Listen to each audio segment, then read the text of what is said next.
Et nous allons passer à la formation de ce soir, qui est la seconde partie de notre formation consacrée à l'histoire des régimes politiques en France. Et nous allons recommencer à la fin de l'année 1848. Je vais partager l'écran. La fin de l'année 48, où, comme vous vous en souvenez, euh, le Napoléon le Petit vient d'être élu pour la première fois président de la République au suffrage universel. Euh, c'est la première fois que ça arrive dans l'histoire de la France et de la République. Et nous allons commencer ce soir. Donc, Louis-Napoléon Bonaparte est donc élu le 10 décembre 1848, dès le premier tour de l'élection présidentielle, la première élection présidentielle au suffrage universel masculin, évidemment. Alors, mais personne ne le prendra réellement au sérieux et les républicains ne se méfieront pas assez de lui. Mais si d'ailleurs il l'est élu, c'est que personne ne s'est méfié de lui et et les républicains non plus. Et c'est passé effectivement comme une lettre à la poste.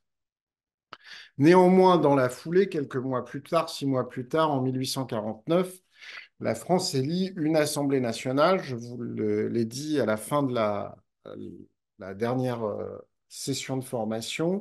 L'Assemblée nationale est la chambre unique de la Constitution de la Deuxième République. Une Assemblée nationale qui est aux 2 tiers conservatrice et qui est aux 2 tiers conservatrice parce que c'est la tendance politique profonde des provinces françaises qui se méfie des emportements révolutionnaires parisiens, mais dans d'autres grandes villes également.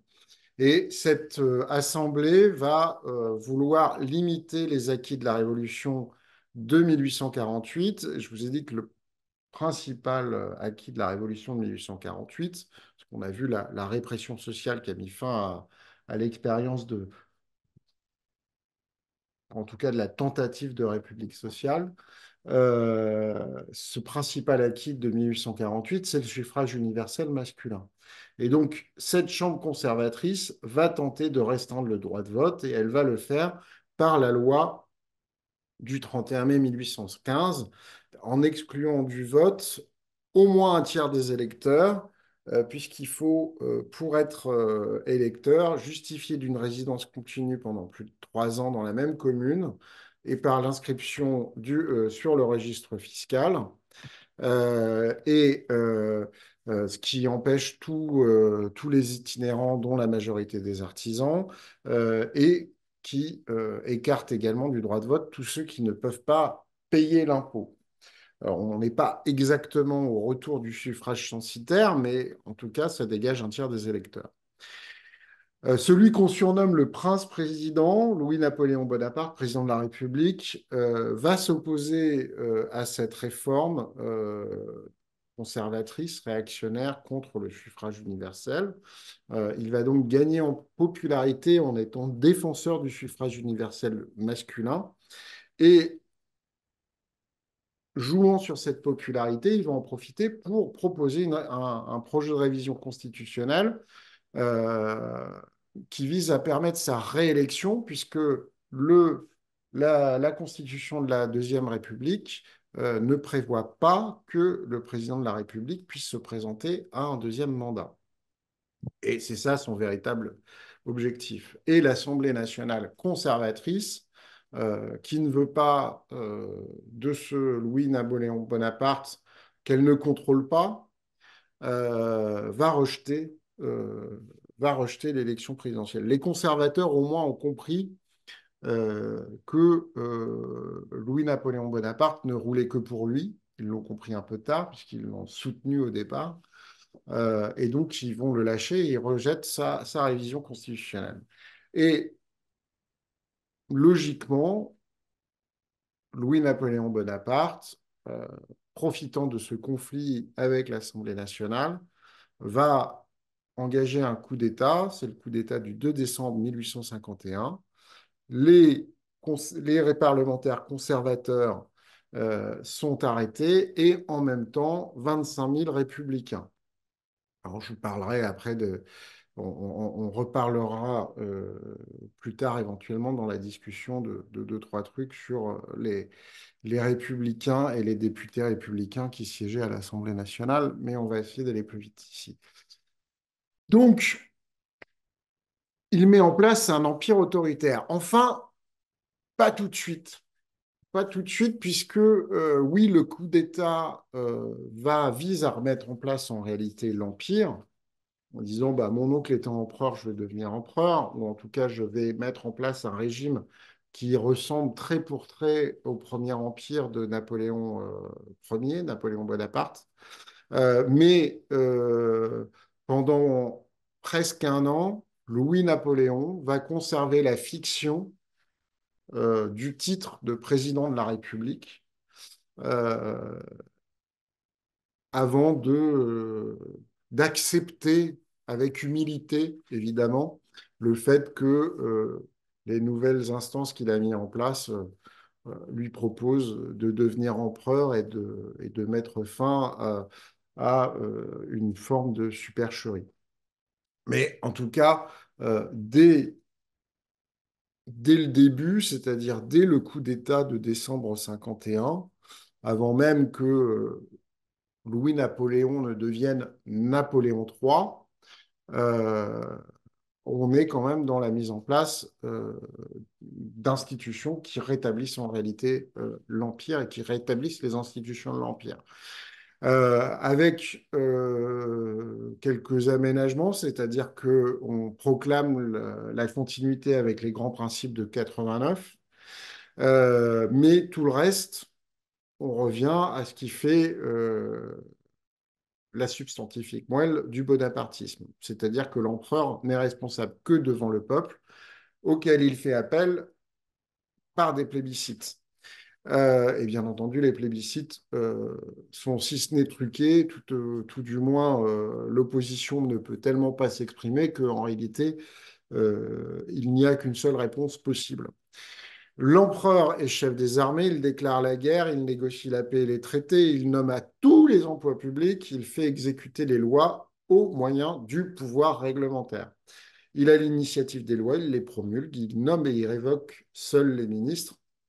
La justice est rendue au son nom, et pas au nom de la République ou de la nation.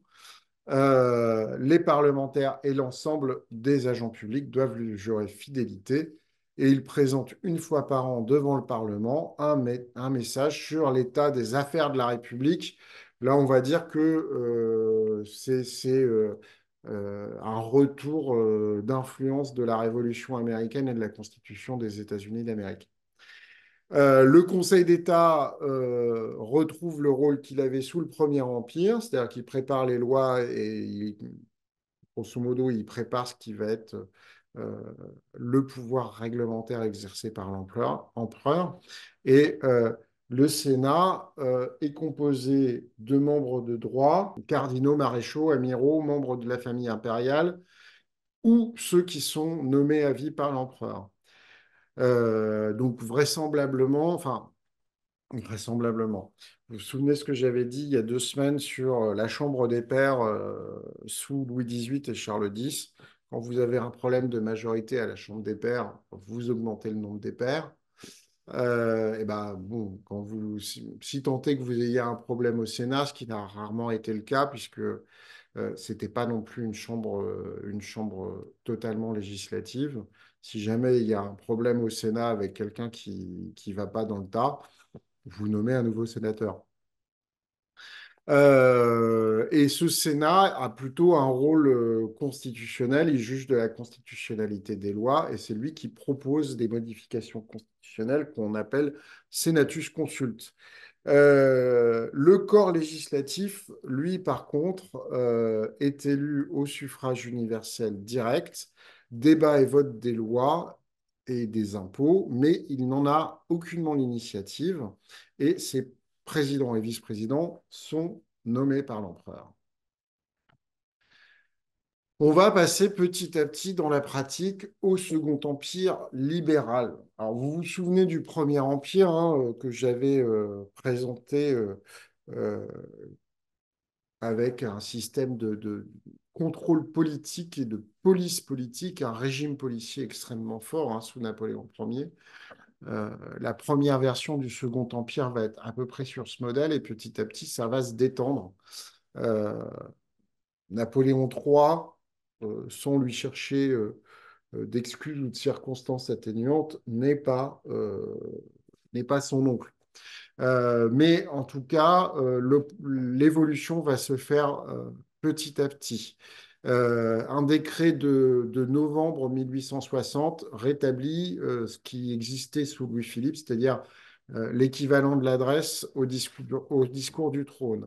Un Senatus consulte de février 1861, et qu'on soit bien d'accord, les Senatus consultes, c'est-à-dire les propositions de révision constitutionnelle qui sont proposées par le Sénat, le sont quand même rarement, parce que dans le tas, il y a eu quelques sénateurs qui ont eu une idée lumineuse. Les projets de Senatus consultes sont quand même, si ce n'est très inspirés en dehors du Sénat, ou en tout cas, ils reçoivent très rapidement l'aval du pouvoir impérial pour pouvoir aller au bout. Et donc, le Senatus Consulte de février 1861 autorise la publication au journal officiel des débats du Parlement, c'est-à-dire du corps législatif essentiellement, ce qui va favoriser l'émergence d'une vie politique, puisque vous avez les discours et les prises de position des membres du corps législatif, donc forcément, on va s'intéresser à ce qu'ils racontent.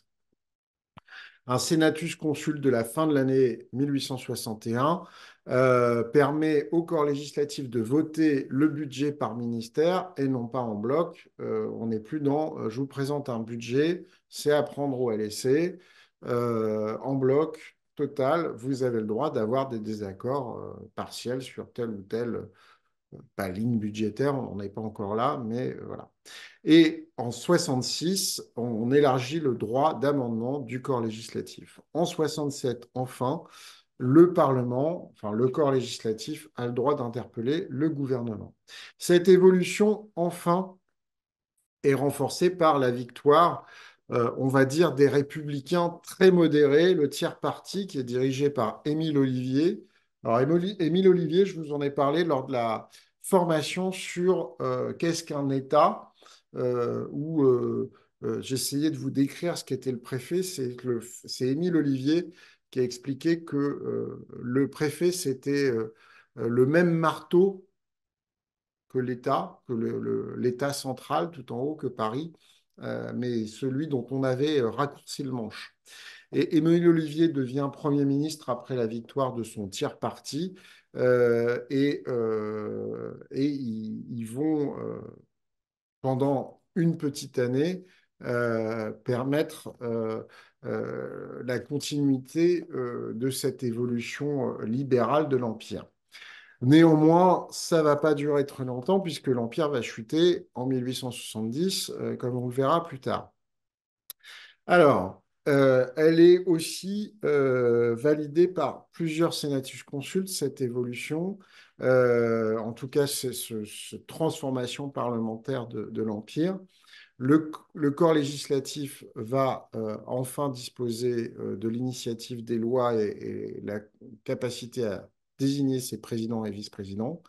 Et le Sénat va quitter son rôle purement, on va dire, constitutionnel en devenant une chambre haute avec lequel une forme de navette va s'instituer avec le corps législatif. Néanmoins, le Sénat va avoir une espèce de veto sur la promulgation des lois. Euh, et en réalité, Émile Ollivier, dans sa pratique gouvernementale, va mettre en place une forme de régime parlementaire de fait, puisque il va considérer que son cabinet ministériel est responsable devant la Chambre basse, c'est-à-dire devant le corps législatif. On va passer à la Troisième République, puisque vous le savez, Napoléon III, en politique internationale a toujours été super finot, se laisse embarquer dans la guerre contre la Prusse. La Prusse réunit les grandes monarchies, ou plutôt les petites monarchies allemandes autour de lui, y compris celle d'Allemagne du Sud, et on se fait battre très rapidement à plat de couture. L'empereur est prisonnier, est fait même prisonnier à Sedan, et le 4 septembre 1870, une fois connu le désastre militaire de Sedan, la République est proclamée à Paris. La République est proclamée à Paris, mais grosso modo, c'est une proclamation de la République en se disant, si on proclame la République, on va éviter qu'il y ait des troupes populaires qui déclenchent une véritable révolution. Et ce gouvernement républicain va petit à petit abandonner la lutte contre l'envahisseur germanique.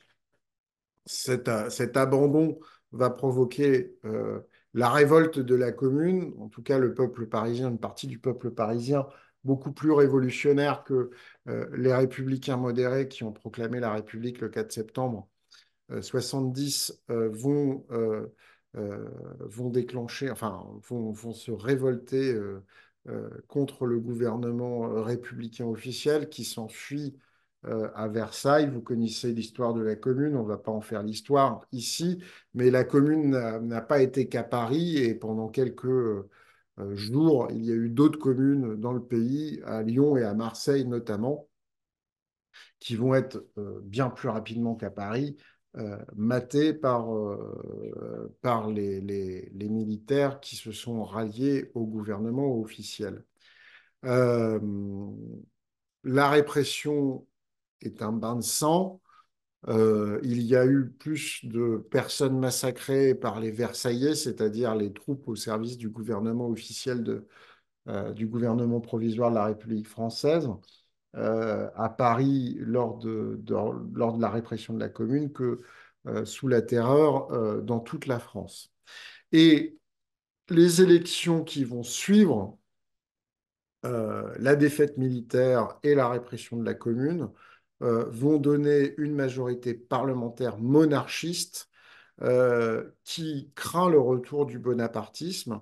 Et c'est cette majorité monarchiste qui est coincée à la fois de trois côtés en réalité. La crainte des bonapartistes, la pression des républicains qui gagnent des élections partielles et qui gagnent petit à petit quasiment toutes les élections partielles, et un prétendant au trône de France, le comte de Chambord, qui est très compliqué et qui ne veut pas être un nouveau Louis-Philippe. C'est pas la même branche familiale au passage. Et c'est cette majorité monarchiste qui va, d'une certaine manière, accoucher de la nouvelle constitution qui va être celle de la Troisième République. Et une Troisième République qui, en réalité, va être confirmée à travers une crise de régime. Donc, vous l'avez vu au slide précédent, la Troisième République naît par plusieurs lois constitutionnelles tout au long de l'année 1875. Or, dès mars 1876, les républicains deviennent majoritaires à la Chambre des députés, qui est le nom nouveau nom donné à la Chambre basse de la Troisième République. On a élu, après la démission d'Adolphe Thiers, le massacreur de la Commune, comme président de la République, élu par les deux chambres, le maréchal MacMahon, qui est un vieux militaire monarchiste.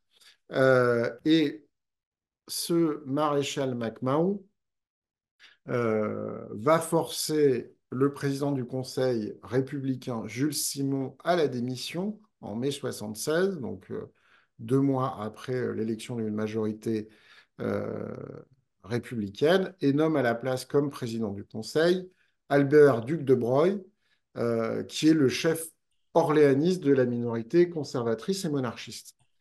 Euh, Le 18 mai, les Républicains publient le manifeste des 363 députés qui dénoncent le coup de force du président de la République. Euh, le 21 juin, la Chambre basse, la Chambre des députés refuse la confiance au cabinet de Broglie. Et le 25 juin, avec l'accord du Sénat, puisque c'est les pouvoirs qui lui sont donnés par la nouvelle Constitution, le maréchal MacMahon, président de la République, dissout la Chambre des députés. S'ensuit une campagne électorale. Léon Gambetta, une des figures tutélaires de la Nouvelle République et des républicains dits radicaux de la Nouvelle République, proclame durant la campagne que le maréchal MacMahon devra se soumettre, c'est-à-dire se soumettre euh, au choix du peuple, ou se démettre, c'est-à-dire démissionner s'il ne l'accepte pas.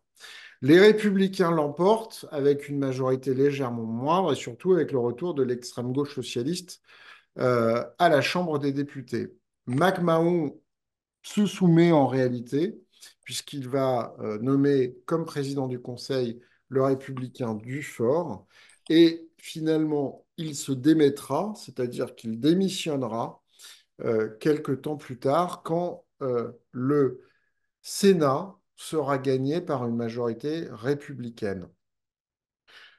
Les deux chambres, le Parlement, vont élire président de la République Jules Grévy, qui est un vieux responsable républicain.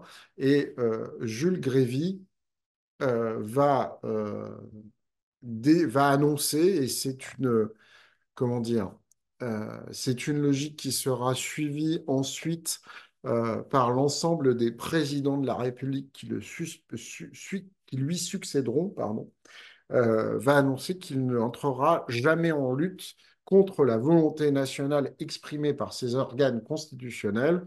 Alors derrière les phrases grandiloquentes, traduisez tout simplement, le président de la République n'exercera plus jamais son droit de dissolution de la Chambre des députés. Alors, on va quand même, maintenant que je vous ai dit dans quelles conditions avait été élaborée cette constitution de la Troisième République et ce qui allait fortement impacter sa mise en œuvre, on va quand même décrire ce que sont les institutions de cette Troisième République.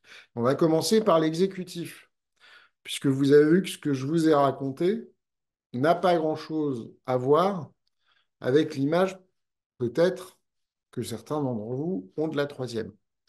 Donc, les lois constitutionnelles de 75 créent un exécutif à deux têtes. Un président de la République et des ministres, c'est-à-dire un conseil des ministres qui sont... ce conseil des ministres, c'est le gouvernement. Le président de la République est élu pour 7 ans par la Chambre et le Sénat réunis en Assemblée nationale. On discutera éventuellement tout à l'heure de pourquoi ça a été 7 ans.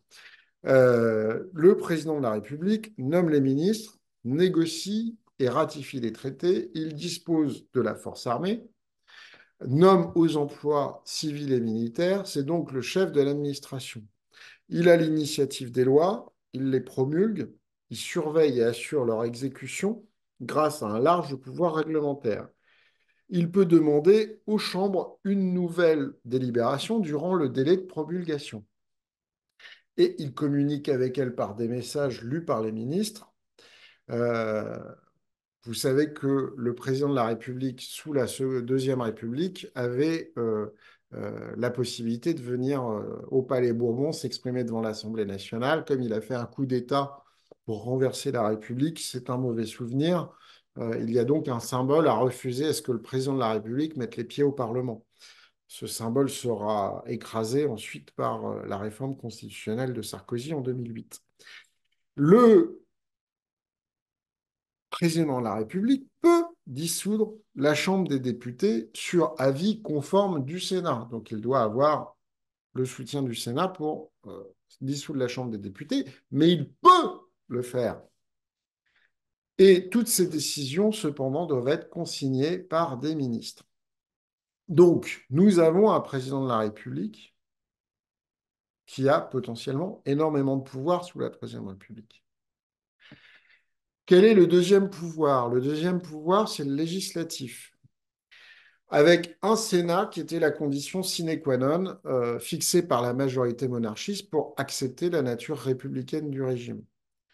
Un Sénat élu pour 9 ans, au suffrage universel indirect, renouvelable par tiers, ce qui permet l'élection de notables de province, très souvent conservateurs, au tout début monarchistes ou très très conservateurs, et qui pourtant, dès 79, dès que la majorité va devenir républicaine, resteront toujours fidèles à la République et conserveront toujours, lui conserveront au Sénat toujours une majorité républicaine. C'est un Sénat qui a énormément de pouvoir puisque les lois doivent être votées en termes identiques par les deux chambres et que c'est le Sénat, je vous l'ai dit dans la diapositive précédente, qui doit valider la dissolution de la Chambre des députés si le président de la République en prend l'initiative. Et le Sénat, lui, est indissoluble. Cependant, en 1884, on va supprimer les sénateurs inamovibles, c'est-à-dire les sénateurs à vie qui avaient été nommés à l'époque de l'Empire, puisqu'on avait conservé le Sénat d'avant, qu'on avait continué à renouveler petit à petit. Voilà. Euh, la deuxième chambre du législatif, c'est la chambre basse, c'est la chambre des députés. Elle est élue au suffrage universel masculin. Son élection est régie par des lois organiques qui peuvent évoluer et ne sont pas fixées dans la Constitution. C'est beaucoup plus intelligent. Les lois de finances sont déposées en priorité sur le bureau de la Chambre, c'est-à-dire elles commencent à être examinées par la Chambre des députés. Quelle est la réalité de l'articulation des pouvoirs? À partir du moment où Jules Grévy, premier président de la République, républicain, refuse d'utiliser son droit de dissolution et que tous ses successeurs feront des mêmes, la réalité du pouvoir du président de la République va se limiter à la nomination du président du Conseil. Sauf que le président du Conseil, vous pourrez relire la Constitution de la Troisième République, vous n'en trouverez pas trace. Le président du Conseil est une invention pratique de ce bon vieux maréchal MacMahon dont on avait parlé tout à l'heure. Et en fait, MacMahon était un vieux monsieur, fatigué, vieilli, usé, qui avait délégué en réalité la gestion du gouvernement, du Conseil des ministres, à un vice-président du Conseil, c'est-à-dire un des membres de son Conseil des ministres, à qui qu'il chargeait de gérer les affaires courantes, on va dire, ou plutôt de gérer l'animation des réunions du Conseil des ministres. Parce que normalement, le président du Conseil, c'est le président de la République. Et donc, on est passé petit à petit de vice-président du Conseil à président du Conseil. Et ce qui veut dire que durant toute la Troisième République, l'autorité du président du Conseil va être purement politique, puisqu'il ne dispose d'aucun moyen juridique, d'aucun moyen constitutionnel pour imposer son point de vue à ses collègues. On ne peut pas dire que c'est le patron réellement qui peut distribuer les paires de claques et mettre tout le monde au garde à vous. Et il n'y aura pas de service propre du président du Conseil avant 1935. Et le président du Conseil aura toujours en charge un autre portefeuille ministériel jusqu'à cette date en parallèle. Et d'ailleurs, la première fois qu'il y a eu un président du Conseil qui décidait de n'être que président du Conseil, je crois que c'était Gaston Doumergue, et ça a été relativement chaotique. Il n'est pas resté très longtemps en place, mais ça a permis de faire évoluer les choses. Le gouvernement est de fait responsable devant les deux chambres, même si il y a eu des interprétations qui disait que cette capacité du Sénat à renverser le gouvernement n'existait pas. Mais le Parlement et la Chambre, et c'est en réalité la Chambre des députés qui a la réalité du pouvoir, car il contrôle politiquement le Conseil des ministres, puisque le président de la République a abdiqué son pouvoir de dissolution de la Chambre. Et l'instabilité qu'on a reprochée dès le départ du régime est très relative, car en réalité, d'une élection législative à l'autre, euh, d'un cabinet à l'autre, on retrouve à peu près la même majorité. Et passer le coup d'humeur qui a fait qu'un gouvernement n'a pas réussi à avoir sa majorité sur telle ou telle loi, c'est les mêmes ministres qui reviennent dans un cabinet qui ressemble très fortement au précédent. Vous regarderez les listes de gouvernement, vous avez le cabinet machin 1, le cabinet machin 2, le cabinet machin 3 très, très régulièrement quand même. Par contre, il va y avoir effectivement une dérive. Alors, j'ai mis dérive parlementaire dans la diapositive, mais une dérive parlementariste ou une dérive politicienne des pratiques constitutionnelles ou parlementaires de la Troisième République, euh, puisque en fait, on a une forme de médiocrité du personnel politique avec des gens qui ne tiennent jamais parole. Et ce n'est pas la constitution de la Troisième République qui est directement en cause. Mais en 1924, en 1932 et en 1936, à chaque fois, on a une chambre qui est de gauche. Au début, on a toujours un gouvernement de gauche.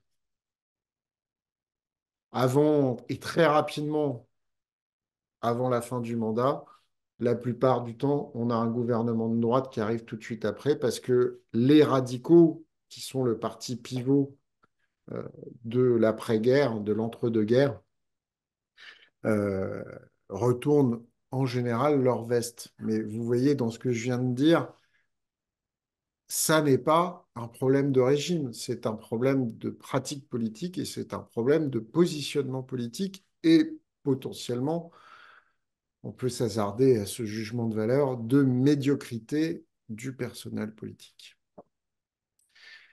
La quatrième République, puisque ici, je ne vais pas vous parler des institutions du régime de Vichy, parce qu'en fait, elles n'ont jamais été très bien établies par ailleurs, donc ce serait un peu compliqué de le faire. Donc la quatrième République, et vous remarquerez que la quatrième République, je l'ai fait commencer en 1946.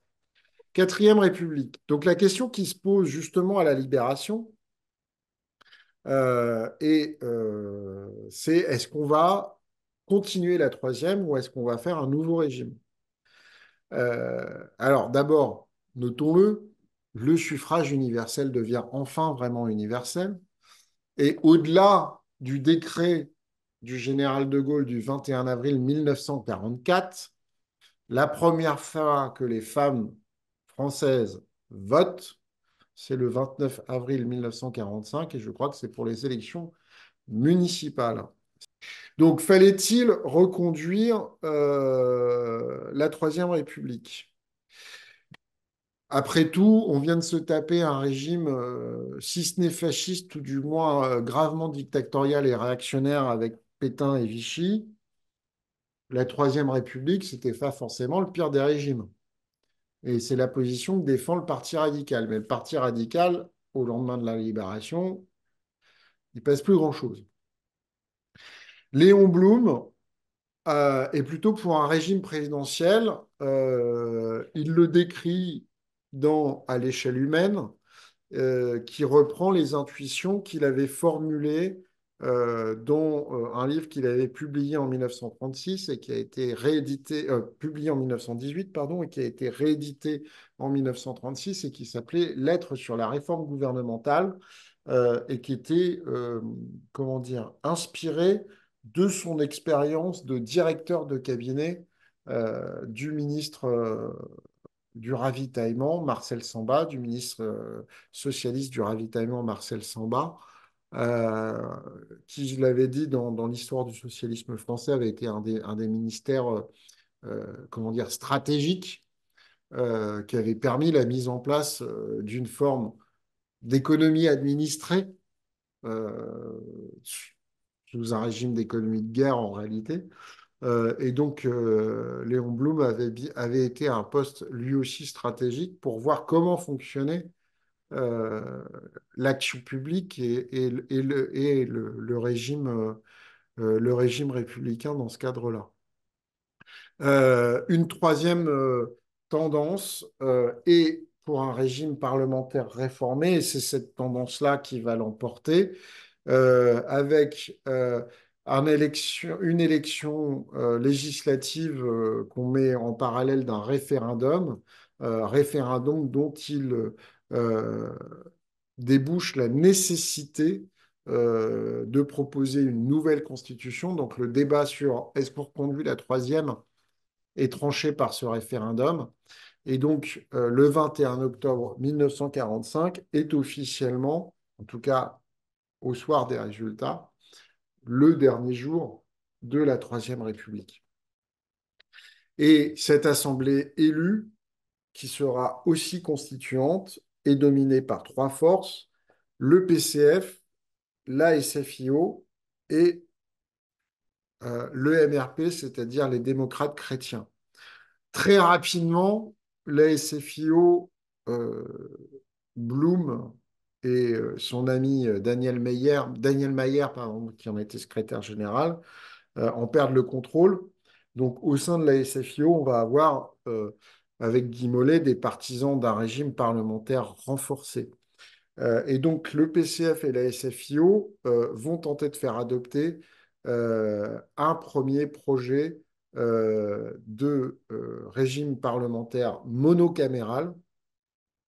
Mais ce projet parlementaire monocaméral va être rejeté par référendum. Donc le projet est repris, il est corrigé pour satisfaire le MRP, et à partir de là, les trois principales forces politiques qui avaient encore un peu d'influence à ce moment-là dans la population vont réussir à le faire adopter par un deuxième référendum le 13 octobre 1946. Évidemment, le général de Gaulle à Bayeux en 1946, qui avait rompu avec les forces issues de la libération, a présenté à Bayeux euh, les bases de ce qui sera un jour la Cinquième République, peut-être un peu plus radical à ce moment-là dans sa présentation, mais en tout cas, c'est un projet profondément différent de ce que je vais vous présenter maintenant. Donc, la Quatrième République, c'est d'abord l'Assemblée nationale qui remplace la Chambre des députés et qui est en réalité la seule chambre qui compte. Ce changement marque la volonté d'en faire le centre du régime. Vous vous souvenez que Assemblée nationale, c'est le nom que se donnent les États généraux quand ils font le serment du jeu de paume, et c'est le nom de la Chambre qui a été inventée pour la constitution de la Deuxième République. Donc c'est très chargé de symboles. C'est un scrutin universel direct, proportionnel, départemental, mais qui va changer 5 ans plus tard avec un système de l'apparentement. Et le système de l'apparentement, ça va permettre toutes les magouilles possibles et inimaginables, y compris de tordre en réalité les résultats électoraux. Et vous allez retrouver la même médiocrité et les mêmes combinations. Et pour reprendre une expression qui fleurit toujours en Italie, mais qui a beaucoup fleuri sous l'Italie de la Première République. Donc, combinazione qu'on avait connue dans les années 20 et dans les années 30. Et l'Assemblée nationale vote seule la loi, puisque il n'y a plus de Sénat, on l'a remplacé par un Conseil de la République qui n'a qu'un rôle consultatif. On a toujours un président de la République élu pour 7 ans, mais qui inaugure les chrysanthèmes. Et là, clairement, c'est marqué dans la Constitution, hein. C'est pas parce qu'il a renoncé à exercer les pouvoirs qu'on lui donnait. Il est totalement irresponsable, puisque de toute façon, le moindre truc qu'il signe, ça doit être signé par quelqu'un d'autre dans le gouvernement. Voilà. Et il n'a un très faible pouvoir de nomination des hauts fonctionnaires et de ratification des traités, mais comme je vous l'ai dit, de toute façon, les traités qu'il ratifie doivent être contresignés par d'autres. Il, il choisit le président du Conseil, mais ce président du Conseil, en réalité, c'est celui qu'on lui a suggéré dans la majorité de l'Assemblée nationale, si tant est qu'il y ait une majorité. La vraie nouveauté de la Constitution de la quatrième, c'est que enfin le président du Conseil est inscrit dans la Constitution. Ce n'était pas le cas sous la troisième. Et c'est lui réellement le détenteur du pouvoir exécutif. C'est lui qui a le pouvoir réglementaire, c'est lui qui a le pouvoir de nomination aux emplois civils ou militaires, et c'est lui qui dirige les forces armées. Il a l'obligation de réunir sur son nom et un programme une majorité absolue au sein de l'Assemblée nationale. La nomination des ministres ne vient qu'après, et donc il a autorité sur eux. Enfin, la censure est possible par un refus d'une question de confiance ou le vote d'une motion de censure. Alors la question de confiance, elle est posée par le président du Conseil. La motion de censure, elle est à l'initiative de l'Assemblée nationale. Et les uns et les autres vont faire un usage excessif de l'une et de l'autre. Alors pourquoi ça n'a pas marché? Oui, il y a des défaillances constitutionnelles. La Constitution, comme d'autres, a été mal écrite. Euh, En réalité, le président du Conseil n'a pas en France les outils qui lui permettent, comme dans d'autres démocraties parlementaires, de s'imposer face à l'Assemblée. Il n'a pas la maîtrise de l'ordre du jour, il n'y a pas d'usage du vote bloqué. Le droit de dissolution est quasiment impossible à mettre en œuvre. Dans un grand régime parlementaire, qui est le régime britannique, le Premier ministre, de fait, a le droit de dissolution et il n'est pas très compliqué à mettre en œuvre. Le président du Conseil, en France, sous la quatrième, ne peut pas faire grand-chose. Et les opposants peuvent proposer un cabinet, de renverser un cabinet sans avoir à proposer une majorité de rechange.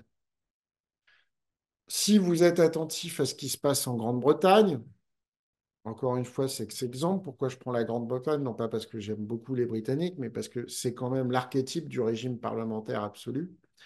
Euh, En général, quand vous avez un Premier ministre qui se fait défoncer la gueule, c'est que le problème, il est déjà réglé à l'intérieur de son parti.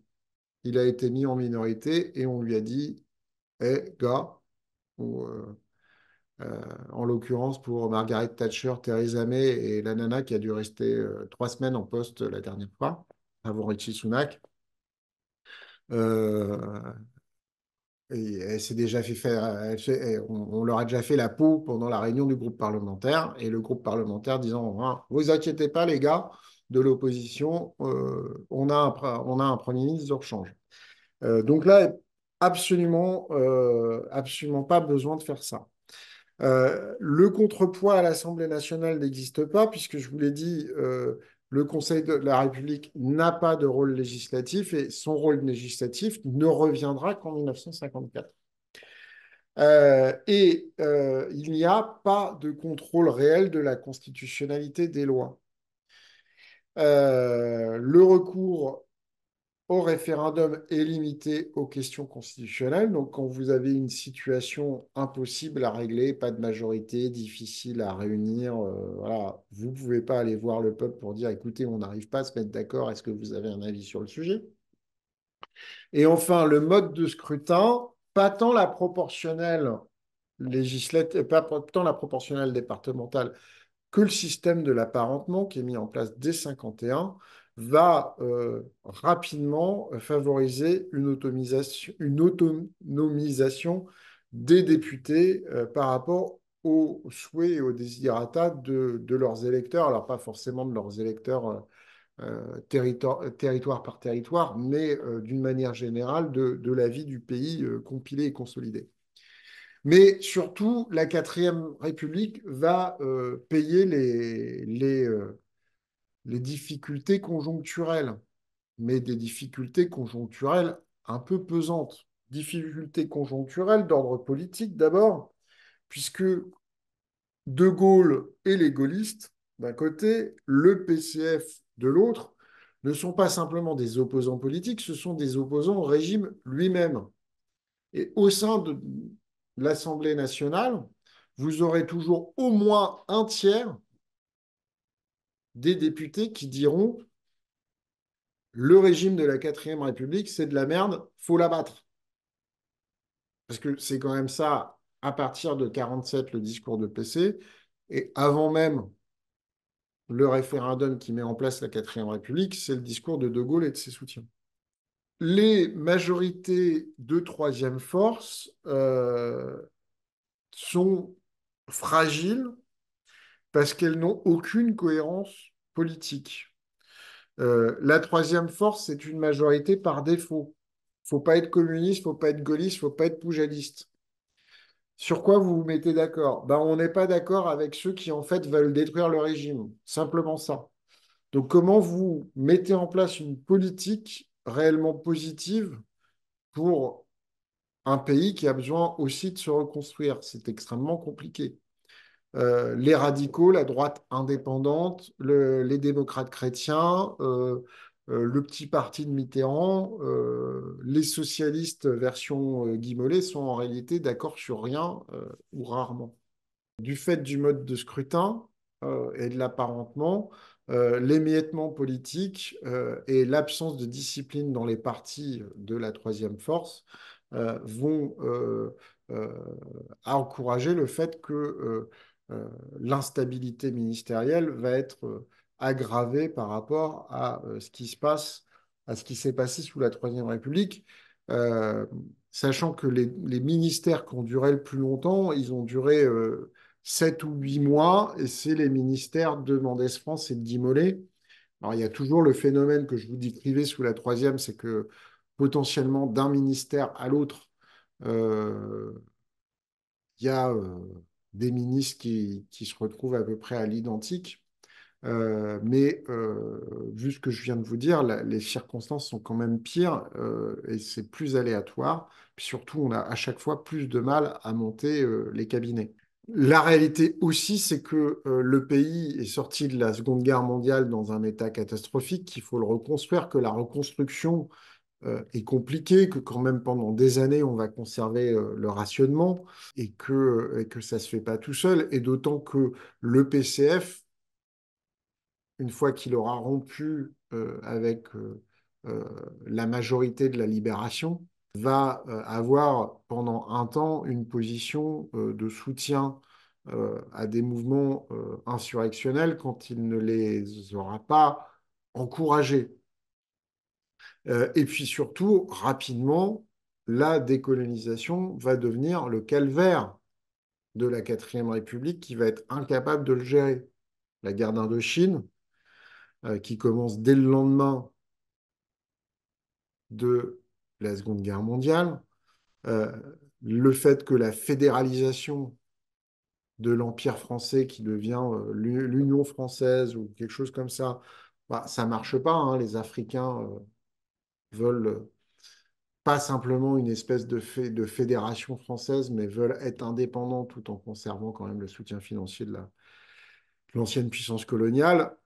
Et puis après le conflit indo-chinois qui auront donné l'impression à l'armée française d'être trahie, la guerre d'Algérie va finir par déboucher sur ce qui sera ni plus ni moins un coup d'État, une partie de l'armée française ayant décidé qu'on ne l'y reprendrait plus. Et donc vient la Cinquième République. Donc de quoi naît la Cinquième République? La Cinquième République vient née d'un coup d'État. 3 ans et demi d'enlisement en Algérie. En 56, Guy Mollet, traumatisé par le fait d'avoir été sifflé et d'avoir reçu des tomates sur la gueule à Alger, a fait voter les pleins pouvoirs à l'armée, en Algérie, hein, pas dans le pays. Enfin, à l'époque, l'époque, l'Algérie, c'était la France, en tout cas les trois départements du Nord. Donc, il revient des départements français d'Algérie en se disant, oh là là, machin, j'arrive pas à tenir. Et puis bon, il faut que je prenne des mesures radicales pour être soutenu. Et donc, les mesures radicales, c'est je donne les pleins pouvoirs à l'armée. Et tout le monde les a votées, hein, ou presque. Parti communiste compris. Le Parti communiste a voté aussi les pleins pouvoirs à l'armée en Algérie. Et néanmoins, au bout de 3 ans et demi, on a quand même un certain nombre d'acteurs politiques qui envisagent de négocier avec le FLN. Évidemment, ces négociations potentielles avec le FLN, les principaux leaders politiques des Européens d'Algérie n'en veulent pas. Et l'armée non plus. On ne va pas nous refaire le coup de l'Indochine. Et donc, il y a un coup de force à Alger. Et ce coup de force à Alger dont on a prévenu les amis de De Gaulle, dont De Gaulle, vraisemblablement, lui aussi, a été prévenu. Alors, on peut dire que peut-être De Gaulle, dans la façon dont il a géré les choses, a permis que ce soit moins pire. Néanmoins, on peut considérer que ce qui s'est passé est en réalité un coup d'État où les parachutistes n'ont pas sauté sur Paris, ce qu'on a craint par la suite aussi. Mais grosso modo, la classe politique était tellement paniquée et pensait qu'on allait lui refaire le coup du 10 juillet 1940 qu'elle a appelé De Gaulle à la rescousse, tout comme à l'époque, ils s'étaient tous couchés devant Pétain. Alors, ça, je sens que s'il y a des gaullistes dans la salle, je vais me prendre des tomates moi aussi. Euh, mais bon, c'est quand même ça qui s'est passé. Donc, gouvernement d'union nationale sous l'autorité du général de Gaulle, nommé président du Conseil par René Coty, sauf le Parti communiste, évidemment. Et le 3 juin 1958, euh, on vote une loi à l'Assemblée nationale qui fixe le cadre de l'élaboration d'une nouvelle constitution pour régler les problèmes constitutionnels de la Quatrième République, mais je vous l'ai dit, c'est pas tant la Constitution en elle-même qui était totalement déconnante, c'est à la fois les circonstances et la pratique parlementaire. Donc les principes de la loi du 3 juin 58, c'est quoi? C'est d'abord le suffrage universel et le caractère démocratique du régime. Bon, De Gaulle, comme l'a dit, pourquoi voulez-vous qu'à 67 ans, je commence une carrière de dictateur? Bon, bah oui, bon, il n'y a pas que ça non plus, hein. Bon, je pense que De Gaulle n'avait évidemment pas l'envie d'être un dictateur, mais il y a aussi des tas de gens qui ont décidé d'être aux côtés de De Gaulle dans son retour au pouvoir et qui mettent un certain nombre de garanties. Dans les gens qui sont autour de la table, vous avez le MRP, vous avez la SFIO, ce n'est pas les gaullistes qui ont tout pouvoir. Les gaullistes n'ont d'ailleurs de loin pas la majorité à l'Assemblée nationale. Principe, c'est la séparation des pouvoirs, critère classique des régimes libéraux et parlementaires, avec 90% dans ces régimes parlementaires des textes qui sont d'origine gouvernementale. La responsabilité du gouvernement devant le Parlement, donc en réalité, nous avons dans les principes de la future République une logique de régime parlementaire dans la continuité de la Troisième et de la Quatrième République. Une garantie de l'autonomie de l'autorité judiciaire. Donc en France, répétons-le, la justice n'est pas un pouvoir, c'est une autorité. Et cinquième principe qu'on va rapidement oublier, c'est l'organisation des relations entre la République et les peuples qui lui sont associés. Puisque en 58, vous avez toujours cette union française fédéralisée qui est censée remplacer l'empire colonial français. Et c'est donc sur cette base que la Constitution va être rédigée, essentiellement par Michel Debré, mais avec une petite touche de Guy Mollet. Guy Mollet qui est le chef de la SFIO. Et cette Constitution va être adoptée le 28 septembre 1958 par référendum. Elle sera promulguée par René Coty. Vous en avez un exemplaire, je suis passé souvent devant au Sénat original. Le président de la République, René Coty, le président du Conseil général de Gaulle. Puis dans les ministres, vous avez Michel Debré, Guy Mollet, Félix Houphouët-Boigny. Ah, tiens, le futur président de la Côte d'Ivoire. Bah oui, à l'époque, il était ministre de la République française. Voilà. Et Charles de Gaulle sera élu président de la République le 21 décembre 1958 par un corps électoral identique à celui du Sénat. Alors, pour qu'on arrive à la Ve République que nous connaissons aujourd'hui, il va y avoir beaucoup de révisions constitutionnelles. Et ces révisions constitutionnelles, elles ne sont possibles normalement que par un vote des 3/5 du Parlement réunis en Congrès. En tout cas, c'est ce qui est écrit au début. Or, il va falloir contourner l'hostilité du Parlement, puisque au départ, c'est ça le problème de De Gaulle. Aujourd'hui, quand on veut réformer la Constitution, on veut contourner l'hostilité du peuple ou les votes sur la question d'à côté qui n'est pas posée du peuple. À l'époque, De Gaulle, qui n'a pas la majorité au Parlement, ni au Sénat, ni à l'Assemblée nationale, veut contourner l'hostilité du Parlement. Et notamment, il veut contourner l'hostilité du Parlement sur le fait que on puisse les lire au suffrage universel. On puisse élire le président de la République au suffrage universel. Évidemment, il va proposer que ça se fasse par référendum, sauf que normalement, ce n'est pas permis de faire ça par référendum. Le Sénat saisit le Conseil constitutionnel et le Conseil constitutionnel, bizarrement, va se déclarer incompétent. Bien sûr que oui, il était compétent.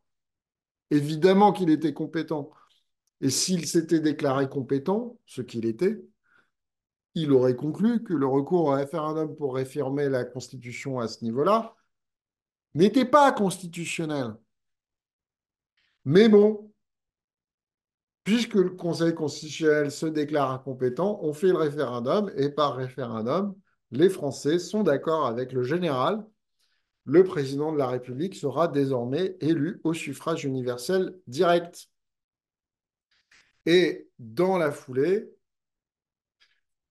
on va élire une nouvelle majorité parlementaire qui, là, va devenir gaulliste. Va y avoir donc, nous avons une constitution qui a été réformée et ô combien 4 ans après sa création, moins de 4 ans après sa création, par une procédure en réalité anticonstitutionnelle, mais on ne va pas revenir dessus 60 ans après, hein, ça ne revient pas à grand-chose. On n'est pas des complotistes version gilets jaunes mal dégrossis pour ceux qui sont mal dégrossis chez les gilets jaunes. Donc, au départ, les réformes de la Constitution, il n'y en a pas beaucoup et elles sont sur des sujets extrêmement importants. Donc, je vous l'ai dit, il y a les indépendances africaines par le Parlement, le suffrage universel pour le président de la République, l'élargissement de la saisine du Conseil constitutionnel en 1974, euh, qui va permettre à l'opposition de saisir le Conseil euh, grâce à Giscard d'Estaing.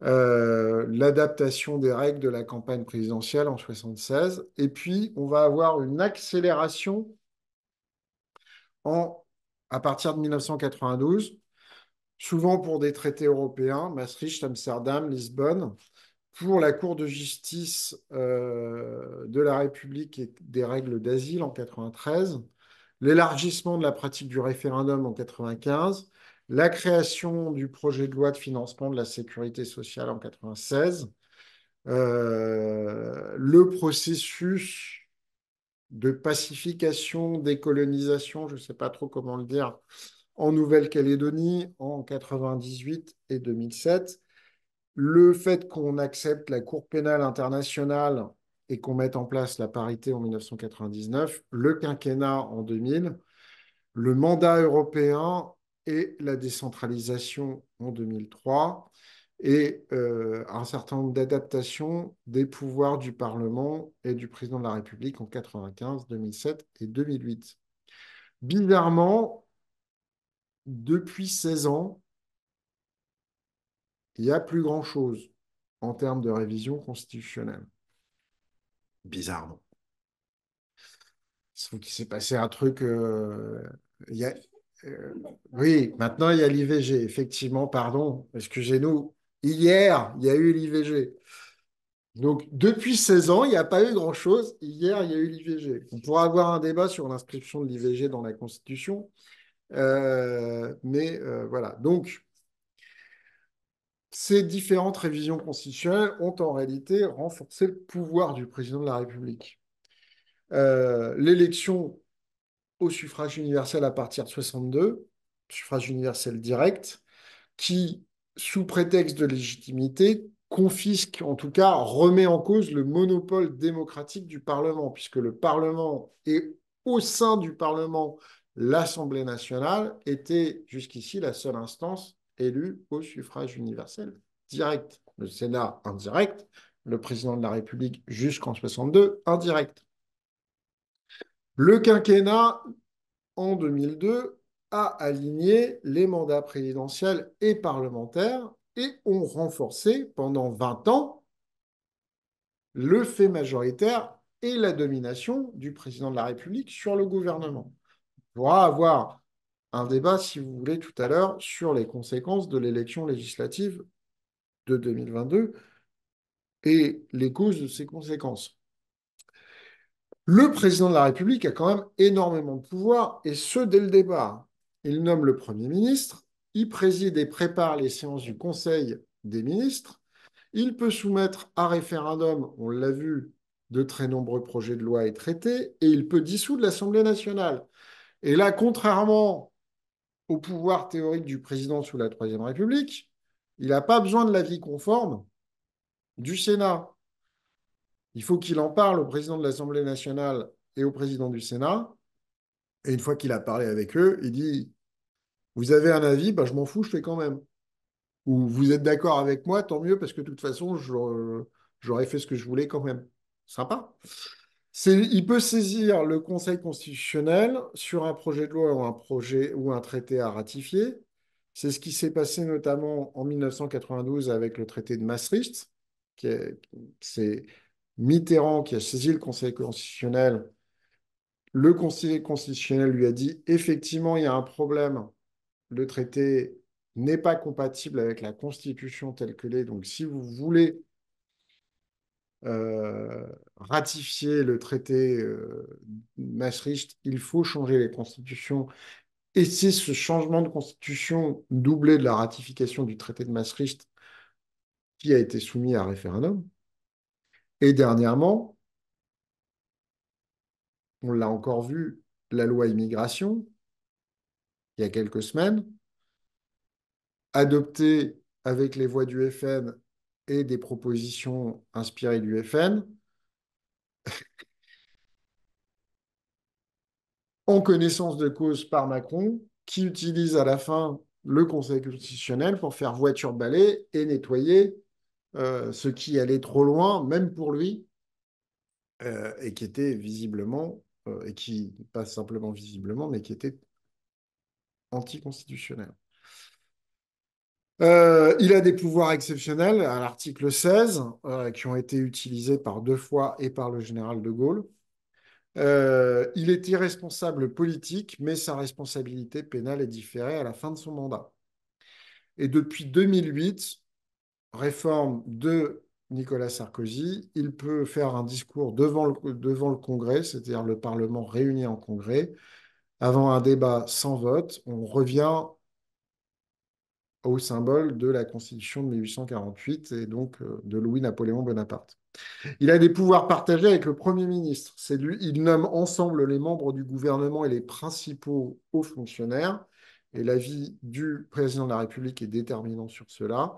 C'est lui qui signe avec le Premier ministre les décrets de promulgation des lois, décrets et ordonnances. Et c'est lui qui a, avec le Premier ministre, l'initiative des révisions constitutionnelles. Le gouvernement a des pouvoirs considérablement renforcés également dans cette constitution de la Ve République. Alors déjà, c'est le gouvernement qui détermine et conduit la politique de la nation. Il y a donc un équilibre à trouver, d'une part, entre le président de la République et le gouvernement.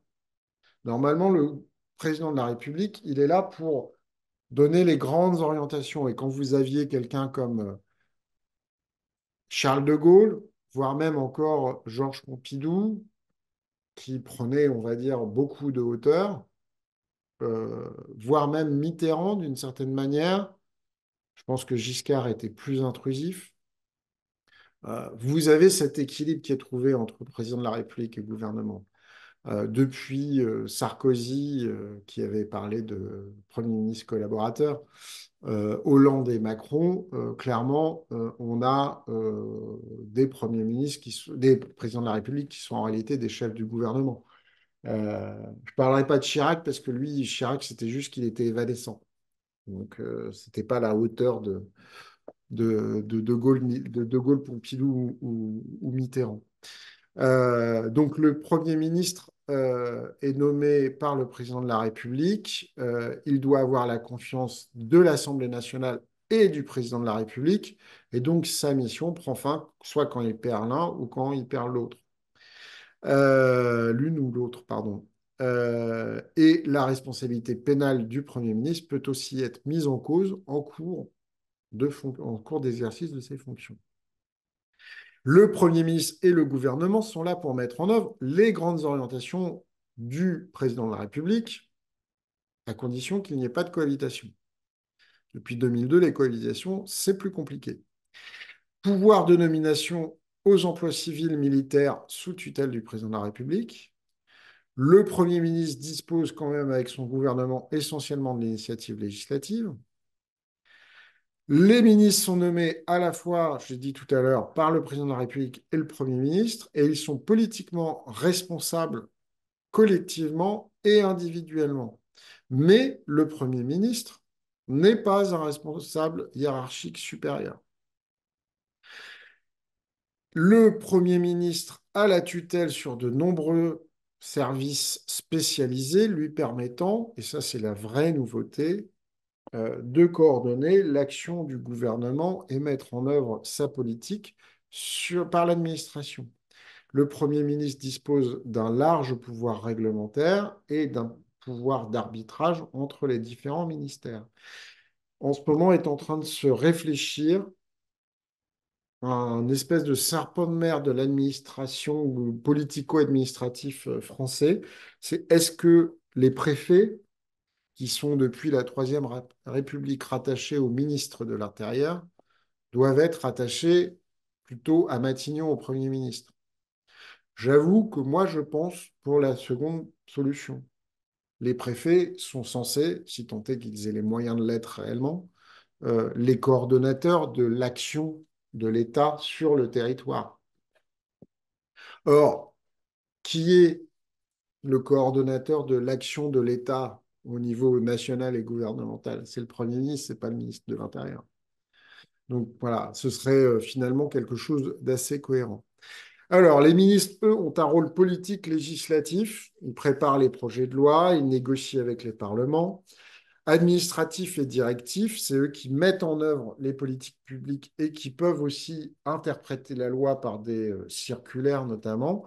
Et ils disposent enfin d'un large pouvoir réglementaire autonome dans leur domaine. Ils peuvent publier des décrets et, je vous l'ai dit tout à l'heure, des arrêtés et des circulaires.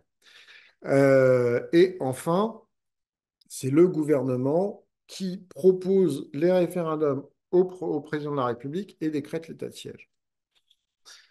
Que reste-t-il du Parlement dans tout ça? Alors, c'est un régime avec le bicamérisme, puisqu'on a un Sénat qui est redevenu pleinement législateur et une Chambre qui est élue au suffrage universel indirect et une Assemblée nationale élue au suffrage universel direct. Attention, c'est toujours la loi organique, mais loi quand même, qui détermine le mode de scrutin, pas la Constitution. Or, le mode de scrutin implique beaucoup plus la nature du régime que ce qui est inscrit dans une Constitution. C'est ce que disait en tout cas Georges Pompidou. Si vous avez un mode de scrutin majoritaire, vous aurez un système où l'exécutif qui a la confiance d'une majorité supposée solide, l'exécutif aura le dernier mot, aura plus de poids.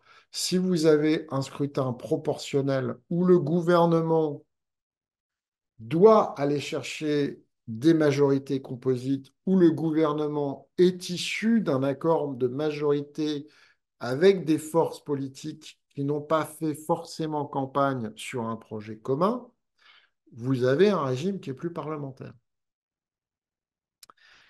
Le Parlement vote la loi, il contrôle le gouvernement et il évalue les politiques publiques. C'est ce qui est inscrit dans la Constitution. Il vote la loi, on pourra en discuter. Il contrôle le gouvernement. On peut discuter aussi de la réalité des moyens qui lui sont donnés pour contrôler le gouvernement. Les missions d'information parlementaire, les commissions d'enquête parlementaire, les questions au gouvernement, qu'elles soient écrites, orales ou d'actualité, parce que c'est là vraiment des moyens profonds de contrôle du gouvernement, surtout dans un régime où la majorité parlementaire est en partie dépendante du gouvernement ou plutôt du président de la République qui permet son élection, ou qui croit que son élection a été permise par son affiliation au président de la République. Quant à l'évaluation des politiques publiques, je ne vois pas en réalité de quel pouvoir concret le Parlement dispose euh, pour mettre en œuvre cette dernière considération. Normalement, il y a la navette parlementaire entre le Sénat et l'Assemblée nationale qui permet un riche débat, mais aujourd'hui, elle existe quasiment plus, ou elle existe même plus du tout. Sous Macron, il n'y a plus de navette parlementaire, on est, ou presque, on est à 100% en procédure accélérée, et c'était déjà le cas à 80% sous Hollande. Et depuis 1995, c'est le gouvernement qui contrôle l'essentiel de l'ordre du jour du Parlement. Le droit d'amendement est encadré, puisque les parlementaires ne peuvent pas alourdir la charge financière de l'État, ou plutôt même de la puissance publique en général, collectivité comprise. Il ne peut pas empiéter le pouvoir réglementaire. Il doit respecter de plus en plus restrictivement le périmètre d'un projet de loi. Il n'a pas le droit de faire ce qu'on appelle des cavaliers législatifs. Faire un amendement sur un sujet urgent, mais qui n'a pas franchement de lien avec la loi qu'on est en train d'étudier. Et puis par ailleurs, le gouvernement, quand il y a une délibération qui a été faite par la Chambre qui ne lui plaît pas, il peut en demander une deuxième. Merde, vous avez voté contre moi sur cet amendement ou contre cet article. Je vous demande de réfléchir. Vous votez une deuxième fois. Oh, c'est d'accord, c'est sympa, vous êtes d'accord avec moi la deuxième fois, c'est gentil. Merci. Voilà. Et Emmanuel Macron a déjà fait part à plusieurs reprises de son intention de limiter encore plus fortement ce droit d'amendement. Les parlementaires ont aussi l'initiative des lois, ce sont les propositions de loi. En réalité, les propositions de loi, quand elles ne sont pas soutenues par le gouvernement, elles finissent en réalité très rapidement dans les catacombes ou à caler des armoires. Et le gouvernement détourne l'usage des propositions de loi en utilisant le groupe majoritaire pour présenter des propositions de loi qui sont en fait des projets de loi déguisés. C'est lui qui les a écrits, ce qui lui évite d'avoir à faire une étude d'impact et de demander l'avis du Conseil d'État, le Conseil d'État ayant parfois un avis circonstancié, on va rester poli. Que reste-t-il du Parlement? Deux. Donc, la navette parlementaire aboutit soit à un vote conforme des deux chambres, soit à un compromis trouvé en commission mixte paritaire, soit à un vote, s'il n'y a pas d'accord en commission mixte paritaire, à un vote définitif de l'Assemblée nationale. Les textes qui concernent l'organisation territoriale de la République sont, eux, toujours entamés au Sénat.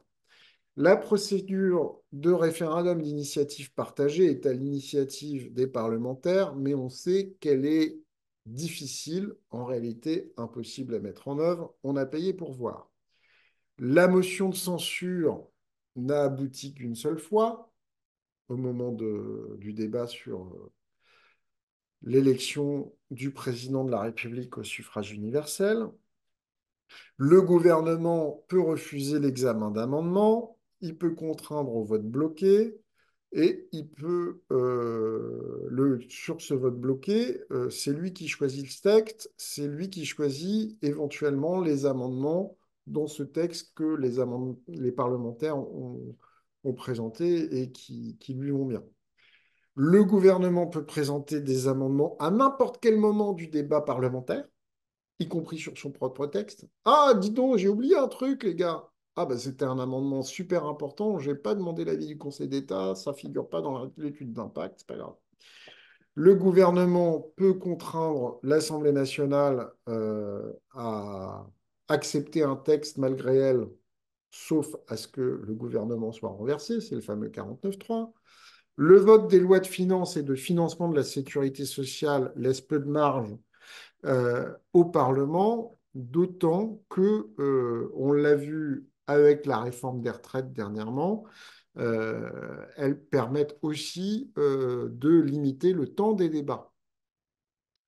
Et on voit même depuis qu'on arrive encore à détourner l'usage du 47.1, puisque on peut même limiter le temps du débat lorsque on n'est pas dans une vraie loi dans un vrai projet de loi de financement de la sécurité sociale, comme c'était le cas avec la réforme des retraites. Au passage, les projets de loi de financement de la sécurité sociale euh, ont été vendus comme permettant un débat parlementaire plus approfondi sur le financement de la sécurité sociale, mais ça s'est fait aussi au détriment des partenaires sociaux qui jusqu'ici géraient directement la sécurité sociale et notamment l'assurance maladie.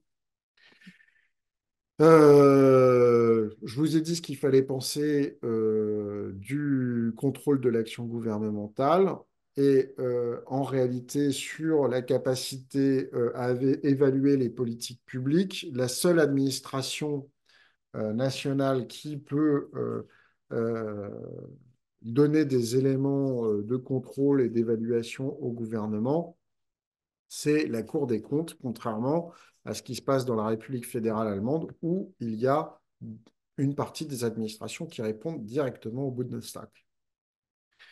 Que reste-t-il du Parlement? Trois, ben, c'est d'autant plus compliqué qu'aujourd'hui, une grande partie de l'action parlementaire vise aussi à transposer les directives européennes. C'est une transposition obligatoire. On avait pris beaucoup de retard, mais aujourd'hui, on a des lois, des projets de loi qui s'appellent DADU et qui, au moins une fois par an, font une espèce de voiture balai qui sont en réalité très peu débattues parce qu'elles sont extrêmement techniques et à l'intérieur, sûrement, passent des trucs qui n'auraient mérité beaucoup plus d'attention.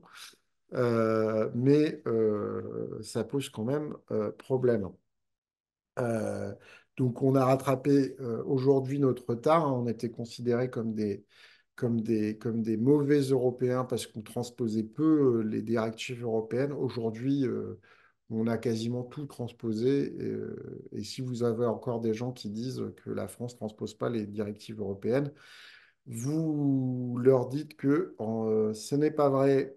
Et surtout, on a des scandales dans les transpositions, ou plutôt dans les non-transpositions, avec ce qui sont plutôt des ratifications de traités de libre-échange ou des traités d'accords commerciaux, comme le CETA, qui est en application, en attente de ratification, et dont on peut l'appliquer sans ratification à 80%, et qui vraisemblablement ne sera jamais ratifié, parce que je pense que le gouvernement actuel sait que s'il soumet le CETA à ratification du Parlement, il y a de très fortes chances, dans une chambre comme dans l'autre, qu'il soit rejeté. Et puis cette transposition des directives parlementaires, effectivement, en réalité, ça laisse hautement la main au gouvernement et le boulot est mal fait par le Parlement de ce côté-là. La véritable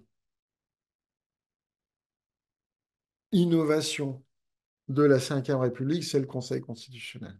Il n'y avait pas de cour constitutionnelle, il n'y avait pas de Conseil constitutionnel dans les autres constitutions françaises jusqu'ici. Donc, un tiers nommé, des membres nommés par le président de la République, un tiers nommé par le président de l'Assemblée nationale, un tiers nommé par le président du Sénat. Aucun critère de compétence. Et je pense qu'il ne faut pas qu'il y ait des critères de compétence. Le débat sur il faudrait que ce soit des gens qui aient une compétence juridique, machin. Non. Bien entendu, ils doivent connaître le droit, ils doivent connaître la Constitution, ils doivent connaître la jurisprudence constitutionnelle. En général, on ne nomme pas au Conseil constitutionnel des bras cassés, même si parfois il y a des nominations qui nous laissent songeurs. Mais la réalité, c'est que les appréciations constitutionnelles doivent aussi rester des appréciations politiques. Euh, Par contre, il a des moyens administratifs extrêmement modestes. Au départ, c'était envisagé uniquement pour contenir les tentatives du Parlement de vouloir dépasser son pouvoir législatif pour aller bouffer le pouvoir réglementaire. Mais aujourd'hui, on a un vrai travail constitutionnel avec un champ d'intervention qui s'est étendu et un bloc de constitutionnalité qui s'est très largement étendu puisque on considère que tout un tas de textes, qu'ils soient internationaux ou même la Déclaration des droits de l'homme et des citoyens de 1789 font partie du bloc de constitutionnalité alors qu'ils ne sont que inscrits dans le préambule. Mais ce qui veut dire aussi que le préambule de la Constitution de 1946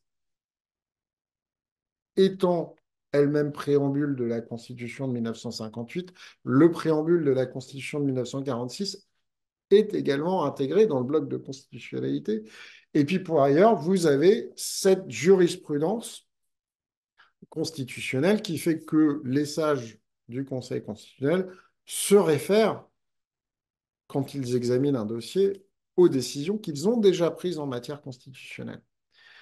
Euh, donc, le Conseil constitutionnel veille aussi à la régularité des élections présidentielles, législatives, sénatoriales, aux incompatibilités des parlementaires et au risque d'empêchement du président de la République. Il contrôle obligatoirement toutes les lois organiques, il n'y a pas besoin de le saisir pour ça, les règlements des assemblées et les propositions de loi référendaires. Il contrôle la conformité des traités internationaux, dont les traités européens.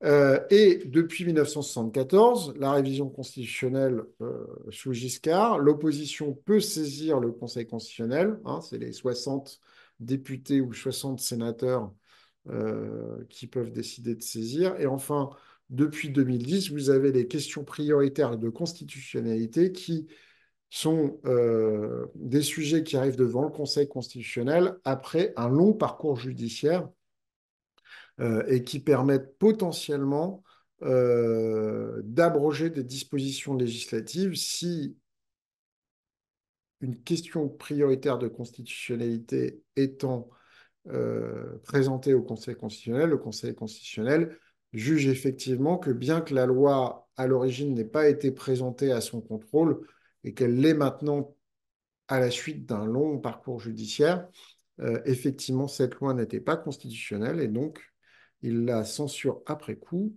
et les dispositions sont abrogées. Voilà, on a fait le tour.